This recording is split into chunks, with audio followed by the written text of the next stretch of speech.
പതിവ് പോലെ റെയിൽവേ സ്റ്റേഷനിൽ ട്രെയിനുമായി ബന്ധപ്പെട്ടുള്ള ക്ലീനിംഗ് ആക്ടിവിറ്റികൾ നടന്നുകൊണ്ടിരിക്കുകയായിരുന്നു. ട്രെയിനിലെ ഓരോ ബോഗിയും ജീവനക്കാർ കൃത്യമായി വൃത്തിയാക്കിക്കൊണ്ടിരിക്കുകയാണ്. ക്ലീനിംഗ് ജോലികൾ പുരോഗമിക്കുന്ന സാഹചര്യത്തിലായിരുന്നു ബോഗിയിലെ ഒരു സീറ്റിനടിയിൽ നിന്നും ഒരു ജീവനക്കാരന് ഒരു ചാക്കുകെട്ട് ലഭിക്കുന്നത്. അയാളാകട്ടെ ആ ചാക്കുകെട്ട് ബെർത്തിനടിയിൽ നിന്നും വലിച്ചു പുറത്തേക്കിടുകയും അത് പിന്നീട് പ്ലാറ്റ്ഫോമിലേക്ക് ഇറക്കി വെക്കുകയും ചെയ്തു. ചാക്കുകെട്ടിന്റെ മുകൾ ഭാഗം കെട്ടിവെച്ച നിലയിലായിരുന്നു. ചാക്കുകെട്ടിനുള്ളിൽ എന്താണെന്നറിയുവാനുള്ള ആകാംക്ഷ കാരണം മറ്റുള്ള ജീവനക്കാരും ചാക്കുകെട്ട് തുറക്കാൻ ഒപ്പം കൂടി. ചാക്കിന്റെ മൂടിയഴിച്ച് അകത്തേക്ക് നോക്കിയ ജീവനക്കാർ കണ്ടതാകട്ടെ നടുക്കുന്ന ഒരു കാഴ്ചയായിരുന്നു. ചാക്കുകെട്ടിനുള്ളിൽ ഒരു സ്ത്രീയുടെ നഗ്നമായ ശരീരത്തിന്റെ ഒരു ഭാഗമാണുള്ളത്. കൈകാലുകളും തലയുമില്ലാത്ത രീതിയിൽ കഴുത്തിന് താഴ്വശം മുതൽ ഇടുപ്പ് വരെയുള്ള ഭാഗമായിരുന്നു ചാക്കുകെട്ടിനുള്ളിലുള്ളത്. സംഭവം അറിഞ്ഞ് നിരവധി ആളുകൾ ചാക്കുകെട്ടിന് സമീപത്തേക്കെത്തി. അപ്പോഴേക്കും വിവരം അംബേദ്കർ സ്റ്റേഷനിലെ റെയിൽവേ പോലീസും സ്റ്റേഷൻ മാസ്റ്ററുമൊക്കെ അറിഞ്ഞിരുന്നു. ഇൻഡോർ സ്റ്റേഷനിൽ നിന്നും വിവരമറിഞ്ഞ് ഒരു സംഘം പോലീസുകാർ സംഭവസ്ഥലത്തേക്കെത്തി. ചാക്കുകെട്ട് ലഭിച്ച ട്രെയിനുമായി ബന്ധിപ്പിച്ച് വിശദമായ ഒരു അന്വേഷണം തന്നെ നടത്താൻ പോലീസ് സംഘം തീരുമാനിച്ചു. ആ ട്രെയിനുമായി ബന്ധിപ്പിച്ച് എല്ലാ സ്ഥലങ്ങളും പോലീസ് സംഘം അരിച്ചു പറക്കി തന്നെ അന്വേഷിച്ചു. ട്രെയിനിലെ ഒരു ബോഗിയിൽ നിന്നും തലയും കൈയും കാലും ഇല്ലാത്ത നിലയിലുള്ള ഒരു സ്ത്രീയുടെ ശരീരഭാഗം ലഭിച്ചു എന്നുള്ള വാർത്ത അപ്പോഴേക്കും നാടാകെ പരന്നിരുന്നു. അരിച്ചു പറക്കി അന്വേഷണം നടത്തിയിട്ടും മരിച്ച വ്യക്തിയെക്കുറിച്ച് ഒരു വിവരവും പോലീസിന് ലഭിച്ചില്ല. അന്വേഷണം പുരോഗമിക്കുന്ന സാഹചര്യത്തിലായിരുന്നു തൊട്ടടുത്ത ദിവസം ഉത്തരാഖണ്ഡിലെ ഋഷികേശ് സ്റ്റേഷനിൽ ട്രെയിൻ വൃത്തിയാക്കുന്നതിനിടയിൽ ജീവനക്കാർക്ക് മറ്റൊരു ചാക്കുകെട്ട് കൂടി ലഭിച്ചത്. ചാക്കുകെട്ട് അഴിച്ചു നോക്കിയ ജീവനക്കാരനാകട്ടെ ഭയന്ന് വിറച്ച് അലറി വിളിച്ചു തുടങ്ങി. ചാക്കിനുള്ളിൽ 2 കൈകളും 2 കാലുകളുമാണുള്ളത്. സംഭവം അറിഞ്ഞ് അവിടേക്കെത്തിയ പോലീസ് സംഘം വിശദമായ അന്വേഷണം ആരംഭിച്ചു. ഫോറൻസിക് സംഘത്തിന്റെ പരിശോധനയിൽ ചാക്കുകെട്ടിൽ നിന്ന് ലഭിച്ച 2 കൈകളിൽ ഇടതു കൈയുടെ ഭാഗത്ത് മീര ആൻഡ് ഗോപാൽ എന്ന് പച്ച കുത്തിയിരിക്കുന്നത് കണ്ടെത്തി. മൃതദേഹ ഭാഗങ്ങൾ ഒരു സ്ത്രീയുടേതാണോ പുരുഷന്റേതാണോ എന്ന് തിരിച്ചറിയാൻ കഴിയാത്ത അവസ്ഥയിലായിരുന്നു.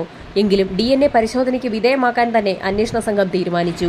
പോലീസ് ഇൻസ്പെക്ടർ ആനന്ദഗിരിയുടെ നേതൃത്വത്തിലുള്ള അന്വേഷണം പുരോഗമിക്കുന്ന സാഹചര്യത്തിലായിരുന്നു കൂട്ടത്തിലുണ്ടായിരുന്ന ഒരു പോലീസുകാരൻ അദ്ദേഹത്തോട് വളരെ പ്രധാനപ്പെട്ട ഒരു കാര്യം പറയുന്നത്.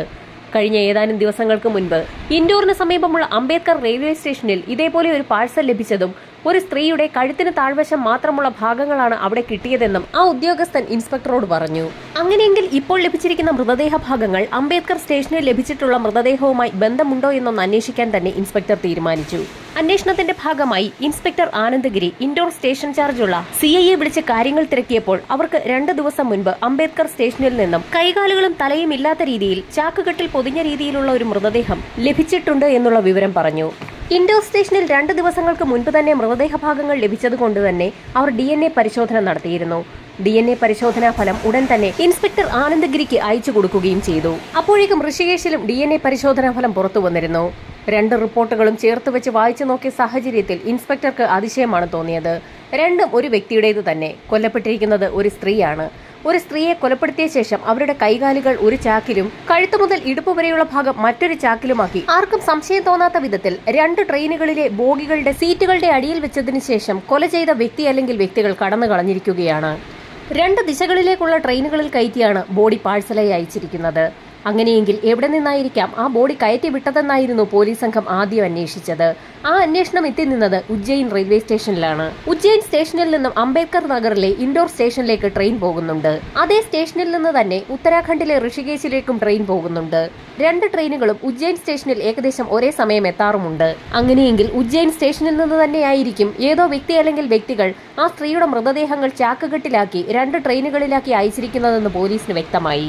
അക്കാര്യം ഉറപ്പായ സാഹചര്യത്തിൽ ഇൻഡോറിൽ നിന്നും ഒരു സംഘം പോലീസുകാർ ഉജ്ജയിൻ റെയിൽവേ സ്റ്റേഷനിലെത്തി. കൊല്ലപ്പെട്ടിരിക്കുന്ന സ്ത്രീ ആരാണെന്ന് തിരിച്ചറിയുന്നതിനായി പോലീസിന്റെ കൈവശമുള്ള ഒരേ ഒരു അടയാളം ലഭിച്ചിരിക്കുന്ന മൃതദേഹ ഭാഗങ്ങളുടെ ഇടത് കൈത്തണ്ടയിലുള്ള മീര ആൻഡ് ഗോപാൽ ഭായ് എന്നുള്ള പച്ചകുത്ത് മാത്രമാണ്. സാധാരണയായി സഹോദരന്മാരുടെ പേരുകൾ ആരെങ്കിലും കയ്യിൽ പച്ചകുത്തുമോ എന്നുള്ള ഒരു സംശയം പോലീസിന് തോന്നി.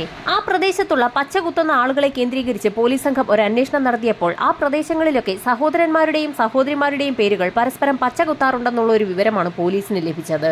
അന്വേഷണത്തിൽ ഗോപാൽ എന്ന പേരുള്ള ഒരു വ്യക്തിയുടെ സഹോദരിയാണ് മീര എന്നുള്ള കാര്യം മാത്രമാണ് പോലീസിന് സ്ഥിരീകരിക്കാൻ കഴിഞ്ഞത്. സമീപ പ്രദേശങ്ങളിലുള്ള ഏതെങ്കിലും പോലീസ് സ്റ്റേഷനുകളിൽ മീര എന്ന പേരുള്ള ഒരു സ്ത്രീയെ കാണാനില്ല എന്നുള്ളതുമായി ബന്ധപ്പെട്ട് ഏതെങ്കിലും മാൻ മിസ്സിംഗ് കേസ് രജിസ്റ്റർ ചെയ്തിട്ടുണ്ടോ എന്ന് അന്വേഷിക്കാൻ പോലീസ് സംഘം തീരുമാനിച്ചു. ആ അന്വേഷണത്തിന് ഫലം കണ്ടു. ഏതാനും ദിവസങ്ങൾക്ക് മുൻപ് ഉജ്ജയിനിൽ തന്നെയുള്ള ഒരു സ്റ്റേഷനിൽ മീര എന്നൊരു സ്ത്രീയെ കാണാനില്ല എന്നുള്ള ഒരു പരാതി അവരുടെ ഭർത്താവ് രജിസ്റ്റർ ചെയ്തിട്ടുണ്ട്. മീരയും ഭർത്താവും തമ്മിൽ വഴക്കുണ്ടാവുകയും താൻ തന്റെ അമ്മയുടെ അടുത്തേക്ക് പോവുകയാണെന്ന് പറഞ്ഞുകൊണ്ട് മീര വീട് വിട്ടിറങ്ങി പോവുകയും ചെയ്തിരിക്കുകയാണ്. ഉത്തർപ്രദേശിലെ മധുരയിൽ താമസിക്കുന്ന തന്റെ അമ്മയെ കാണണമെന്ന് തോന്നുമ്പോഴൊക്കെ മീര ഭർത്താവുമായി ഇടയ്ക്കിടയ്ക്ക് വഴക്കുണ്ടാകുന്നതും വീട്ടിൽ നിന്ന് ഇറങ്ങിപ്പോകുന്നതും പതിവായിരുന്നു. അതുകൊണ്ട് തന്നെ വീട്ടിൽ നിന്ന് ഇറങ്ങിപ്പോയ സമയത്ത് മീര അവളുടെ അമ്മയുടെ അടുത്തേക്ക് എത്തിക്കാണുമെന്ന് എന്നായിരുന്നു ഭർത്താവ് വിചാരിച്ചിരുന്നത്. എത്ര പിണങ്ങിപ്പോയാലും തൊട്ടടുത്ത ദിവസം മീര തന്റെ വീട്ടിലെത്തി ഭർത്താവിനെ വിളിക്കുന്നത് പതിവാണ്. എന്നാൽ സമയം വൈകിയിട്ടും മീരയുടെ കോൾ കാണാത്തതിനെ തുടർന്ന് അവളുടെ വീട്ടിൽ വിളിച്ച് അന്വേഷിച്ച സാഹചര്യത്തിൽ മീര വീട്ടിലെത്തിയിട്ടില്ല എന്ന് അമ്മ മറുപടിയും പറഞ്ഞു. ബന്ധുക്കളെയും അടുത്ത സുഹൃത്തുക്കളെയും ഒക്കെ വിളിച്ചന്വേഷിച്ചെങ്കിലും അവരുടെയൊന്നും വീടുകളിലേക്ക് മീര എത്തിയിട്ടില്ല എന്നറിഞ്ഞതോടുകൂടിയാണ് മീരയെ കാണാനില്ല എന്നുള്ള പരാതിയുമായി അവളുടെ ഭർത്താവ് സ്റ്റേഷനിലെത്തിയത്. മാൻ മിസ്സിംഗ് കേസ് രജിസ്റ്റർ ചെയ്തെങ്കിലും ഉജ്ജയിൻ സ്റ്റേഷനിൽ പ്രത്യേകിച്ച് അന്വേഷണമൊന്നും നടന്നിട്ടില്ല എന്ന് വ്യക്തമായതോടുകൂടി ഇൻഡോർ പോലീസ് സ്റ്റേഷനിൽ നിന്നെത്തിയ പോലീസ് സംഘം വിശദമായ ഒരു അന്വേഷണം തന്നെ നടത്താൻ തീരുമാനിച്ചു. സാധാരണയായി ഉജ്ജയിൻ സ്റ്റേഷനിലെത്തിയതിനു ശേഷം അവിടെ നിന്ന് മധുരയ്ക്കുള്ള ട്രെയിൻ കയറാറാണ് മീര ചെയ്യാറുള്ളത്. എന്നാൽ മീരയ്ക്ക് എന്ത് സംഭവിച്ചു എന്നറിയുന്നതിന് വേണ്ടി പോലീസ് സംഘം ഉജ്ജയിൻ സ്റ്റേഷനിലെ മുഴുവൻ CCTV ഫൂട്ടേജുകളും കളക്ട് ചെയ്യാനും അവയൊക്കെ വിശദമായി തന്നെ പരിശോധിക്കാനും തീരുമാനിച്ചു. CCTV ദൃശ്യങ്ങൾ വിശദമായി പരിശോധിച്ച കൂട്ടത്തിൽ മീരയുടെ ദൃശ്യങ്ങളും പോലീസിന് കിട്ടി. ഭർത്താവുമായി വീട്ടിൽ നിന്നും പിണങ്ങിയിറങ്ങിയ മീര മധുരയ്ക്കുള്ള ട്രെയിൻ വരുന്നതിന് അരമണിക്കൂർ മുൻപ് തന്നെ ഉജ്ജയിൻ സ്റ്റേഷനിലെത്തിയിട്ടുണ്ട്. CCTV ദൃശ്യങ്ങളിലുള്ളത് മീര തന്നെയാണെന്ന് അവരുടെ ഭർത്താവ് പോലീസിനോട് സ്ഥിരീകരിക്കുകയും ചെയ്തു. ഈ സമയത്താണ് അയാൾ മറ്റൊരു കാര്യം പോലീസിനോട് പറയുന്നത്. യാത്രാമധ്യേ മീരയെ അയാൾ വിളിച്ചിരുന്നു. ആ സമയത്ത് താൻ മധുരയിലേക്ക് പോവുകയാണെന്നും ഇനി ഒരിക്കലും തന്നെ വിളിക്കുകയേ വേണ്ട എന്നും അവൾ അയാളോട് പറഞ്ഞിരുന്നു. എന്നാൽ ഇപ്പോൾ ആലോചിക്കുമ്പോൾ ആ ശബ്ദം തന്റെ ഭാര്യ മീരയുടേതല്ല എന്നാണ് തോന്നുന്നതെന്നാണ് അയാൾ പോലീസിനോട് പറഞ്ഞത്. അത് മറ്റാരോ മീരയുടെ ഫോണിൽ നിന്നും സംസാരിച്ചതാണെന്ന് ഇപ്പോൾ അയാൾക്ക് സംശയമുണ്ടെന്നുകൂടി അയാൾ പോലീസിനോട് വ്യക്തമാക്കി. ഇതോടുകൂടി പോലീസ് സംഘം മീരയുടെ മൊബൈൽ ഫോൺ കേന്ദ്രീകരിച്ച് ഒരു അന്വേഷണം നടത്തുന്നതിനായി സൈബർ സെല്ലിന് നിർദ്ദേശം നൽകി. സൈബർ സെല്ലിന്റെ അന്വേഷണത്തിൽ ആ ഫോൺ ഇപ്പോഴും ആക്റ്റീവ് ആണെന്ന് കണ്ടെത്തി. പക്ഷേ ആ ഫോണിൽ കിടക്കുന്നത് മീരയുടെ നമ്പർ അല്ല, മറ്റൊരു സിം ഇട്ട് ആ ഫോൺ ആരോ ഉപയോഗിക്കുകയാണ്. എക്യുപ്മെന്റ് നമ്പർ ഉപയോഗിച്ചാണ് സൈബർ സംഘം അക്കാര്യം കണ്ടെത്തിയത്. മീരയുടെ മൊബൈൽ ഫോണിൽ മറ്റൊരു സിം ഇട്ട് ഉപയോഗിച്ചിരിക്കുന്നത് കൊലയാളി തന്നെ ആയിരിക്കാമെന്ന് പോലീസ് വിലയിരുത്തി. അപ്പോഴും പോലീസ് സംഘത്തിന് മീരയുടെ ഭർത്താവ് ബെൻവർലാലിൽ ചെറിയ സംശയമുണ്ടായിരുന്നു. മീരയുടെ ഭർത്താവ് ബെൻവർലാൽ പറയുന്ന കാര്യങ്ങളിൽ എന്തെങ്കിലും കള്ളത്തരമുണ്ടെങ്കിൽ അയാളെ കൈയോടെ തന്നെ അറസ്റ്റ് ചെയ്യണമെന്നും പോലീസ് സംഘം രഹസ്യമായി തീരുമാനമെടുത്തു. സംശയം ഉള്ളിൽ വെച്ചുകൊണ്ട് തന്നെ പോലീസ് സംഘം അന്വേഷണം തുടർന്നു. CCTV വിഷ്വൽസ് വീണ്ടും വിശദമായ പരിശോധനയ്ക്ക് വിധേയമാക്കിയപ്പോൾ റെയിൽവേ സ്റ്റേഷന് സമീപത്തുള്ള ഒരു കടയുടെ CCTV വിഷ്വൽസിൽ നിന്നും മീരയുടെ ചില ദൃശ്യങ്ങൾ കൂടി കിട്ടി. മീര ഏതോ ഒരു വ്യക്തിയോട് സംസാരിക്കുന്ന ചില വിഷ്വൽസ് ആണ് പോലീസിന് ലഭിച്ചിരിക്കുന്നത്. ആ വിഷ്വൽസ് കോപ്പി ചെയ്ത പോലീസ് സംഘം അതുമായി അവിടെയുള്ള കടകളിലൊക്കെ കയറിയിറങ്ങി ആ വ്യക്തിയെ ആർക്കെങ്കിലും പരിചയമുണ്ടോ എന്ന് ഒരു അന്വേഷണം നടത്തി. റെയിൽവേയിലുള്ള സ്റ്റാഫുകളെ ഉൾപ്പെടെ ആ വിഷ്വൽസ് കാണിച്ച സമയത്ത് അവർക്കൊക്കെ ആ വ്യക്തിയെ പരിചയമുണ്ടെന്ന് പോലീസിന് മനസ്സിലായി. ഉജ്ജയിൻ സ്റ്റേഷനിൽ കാറ്ററിംഗ് വർക്കുകളൊക്കെ ഏറ്റെടുത്ത് നടത്തുന്ന കമലേഷ് എന്നൊരു വ്യക്തിയായിരുന്നു അത്. അയാൾക്ക് അവിടെ സ്വന്തമായ ഒരു ഷോപ്പുമുണ്ട്. അതുകൊണ്ട് തന്നെ അയാളെ കണ്ടുപിടിക്കാൻ പോലീസിന് അധികം ബുദ്ധിമുട്ടേണ്ടി വന്നില്ല. കമലേഷിനൊപ്പമുള്ള മീരയുടെ CCTV ദൃശ്യങ്ങൾ പോലീസ് സംഘം അയാളെ കാണിച്ചു കൊടുക്കുകയും മീരയെ പരിചയമുണ്ടോ എന്ന് ചോദിക്കുകയും ചെയ്തു. ആ സ്ത്രീയെ താൻ കണ്ടിട്ടുണ്ടെന്നും കഴിഞ്ഞ ദിവസം സ്റ്റേഷനിലെത്തിയ ആ സ്ത്രീ മധുരയ്ക്കുള്ള ട്രെയിൻ എപ്പോഴാണെന്ന് പലതവണ തന്നോട് ചോദിച്ചിരുന്നു എന്നും അയാൾ പോലീസിന് മൊഴി നൽകി. പോലീസ് അന്വേഷണത്തിൽ മീരയെ അവസാനമായി കണ്ടിരിക്കുന്നത് കമലേഷ് എന്ന വ്യക്തിയാണ്. അതുകൊണ്ട് തന്നെ അയാൾ പറയുന്ന കാര്യങ്ങൾ സത്യമാണോ എന്നറിയുന്നതിനായി കമലേഷിനെയും കൂട്ടി പോലീസ് സംഘം റെയിൽവേ സ്റ്റേഷന് സമീപത്തുള്ള അയാളുടെ വീട്ടിലേക്ക് എത്തി. വീടിന്റെ വരാന്തയിൽ കമലേഷിനെയും പോലീസിനെയും നോക്കി ഒരു സ്ത്രീ നിൽക്കുന്നുണ്ടായിരുന്നു. പോലീസ് സംഘം കമലേഷുമായി വീടിനുള്ളിലേക്ക് കയറി അവിടേക്ക് ഒരു തിരച്ചിൽ നടത്തി. പോലീസ് സംഘം വെറുതെ ഒരു അന്വേഷണം നടത്തിയെങ്കിലും ആ വീടിനുള്ളിൽ നിന്നും ഒന്നും കണ്ടെത്താൻ കഴിഞ്ഞില്ല. അതുകൊണ്ട് തന്നെ മീരയുടെ കേസുമായി കമലേഷിന് യാതൊരു ബന്ധവുമില്ല എന്ന് പോലീസ് വിലയിരുത്തി. വീടിനുള്ളിലെ തിരച്ചിൽ പൂർത്തിയാക്കി പോലീസ് സംഘം കമലേഷുമായി വീടിന് പുറത്തേക്കിറങ്ങി. അപ്പോഴും വെളിയിലിരിക്കുന്ന സ്ത്രീ പോലീസിനെയും കമലേഷിനെയും സൂക്ഷിച്ചു നോക്കുന്നുണ്ടായിരുന്നു. ആ സ്ത്രീയുടെ നോട്ടമത്ര ശരിയല്ല എന്ന് തോന്നിയ പോലീസ് സംഘം അവരുടെ പേരെന്താണെന്നും എന്താണ് അവരിങ്ങനെ സൂക്ഷിച്ചു നോക്കുന്നതെന്നുമൊക്കെ ചോദിച്ചു. എന്നാൽ ആ സ്ത്രീയുടെ ഭാഗത്തു നിന്നും ഒരു മറുപടിയും ഉണ്ടായിരുന്നില്ല. പോലീസ് സംഘം വീണ്ടും ആ സ്ത്രീയെ ചോദ്യം ചെയ്യുന്നത് കണ്ടപ്പോൾ കമലേഷ് അത് തന്റെ ഭാര്യയാണെന്നും അവൾക്ക് സംസാരിക്കാനുള്ള കഴിവില്ല എന്നും പോലീസിനോട് പറഞ്ഞു. സംസാരിക്കാൻ കഴിവില്ലാത്ത ഒരാളാണ് കമലേഷിന്റെ ഭാര്യ എന്ന് മനസ്സിലാക്കിയ പോലീസ് സംഘത്തിന് കമലേഷിനോട് അതുവരെ തോന്നിയ സംശയമൊക്കെ മാറുകയും അയാളെ സ്റ്റേഷനിലെത്തിച്ച ശേഷം നടപടികൾ പൂർത്തിയാക്കി ചില പേപ്പറുകളിലൊക്കെ ഒപ്പിടിപ്പിച്ച ശേഷം വിട്ടയച്ചുകൊള്ളാമെന്നും പറഞ്ഞുകൊണ്ട് സ്റ്റേഷനിലേക്ക് കൂട്ടിക്കൊണ്ടുപോയി.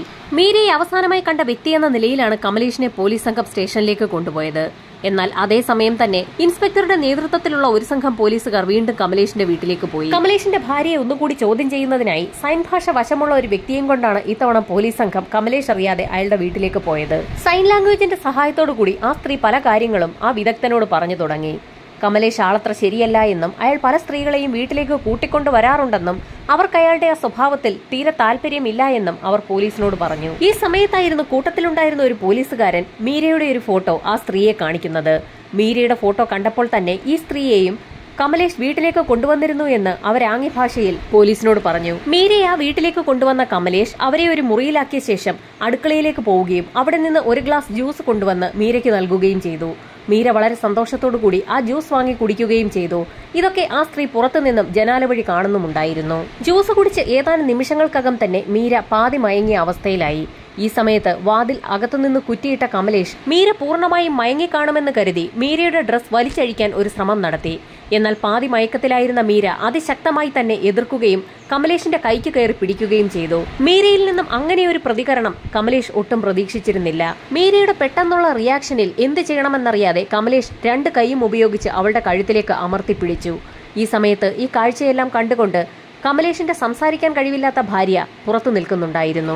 കഴുത്തിൽ ശക്തമായി മുറുക്കി പിടിച്ചതിന്റെ ഭാഗമായി മീര അല്പനിമിഷത്തിനകം തന്നെ നിശ്ചലയായി. പലപ്പോഴും ആ മുറിയിലേക്ക് കമലേഷ് പല സ്ത്രീകളെയും കൂട്ടിക്കൊണ്ടുവരാറുണ്ട്.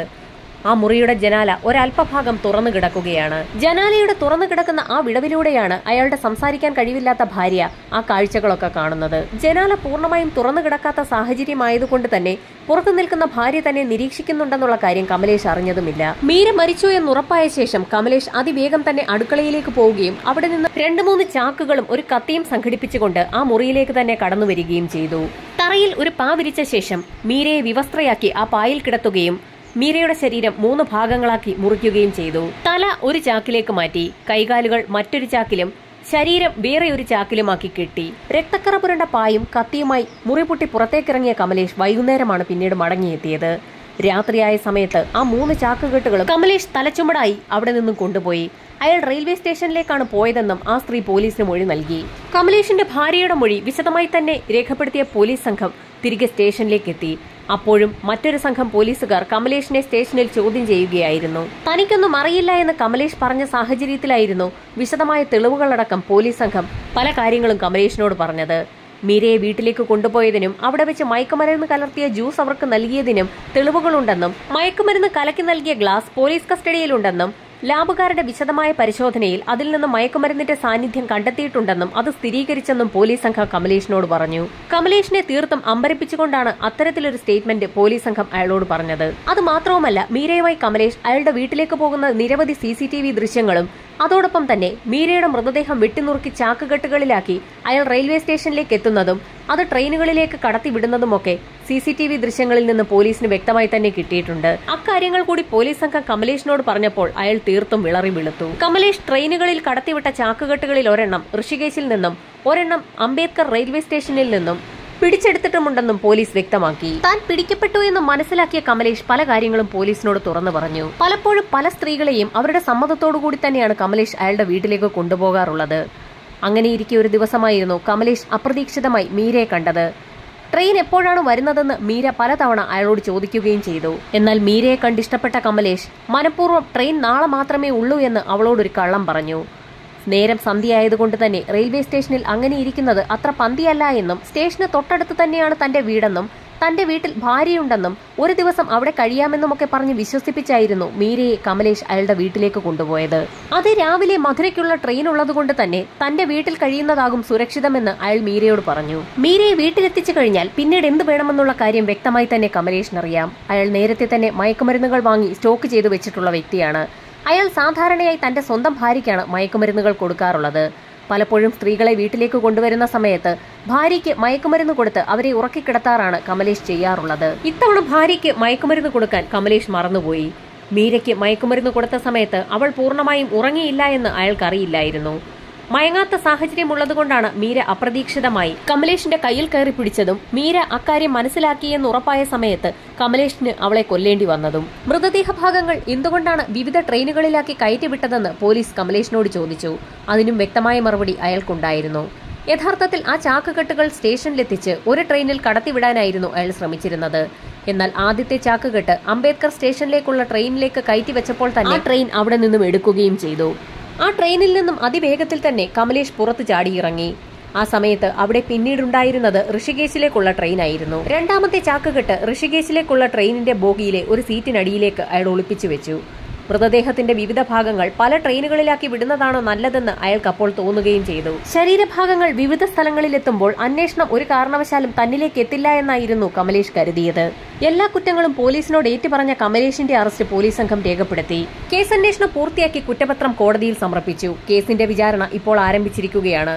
അതിവേഗതയിൽ തന്നെ അന്വേഷണം പൂർത്തിയാക്കി പ്രതിയെ കസ്റ്റഡിയിലെടുത്ത പോലീസ് സംഘത്തിന് കോടതിയുടെ പ്രത്യേക പ്രശംസയും ലഭിച്ചു. കേസിന്റെ വിചാരണ ഇപ്പോൾ ആരംഭിച്ചിരിക്കുകയാണ്. കമലേഷിന് കോടതി വിധിക്കുന്ന ശിക്ഷ എന്താണെന്നുള്ളത് വരും ദിവസങ്ങളിൽ തന്നെ അറിയാൻ കഴിയും.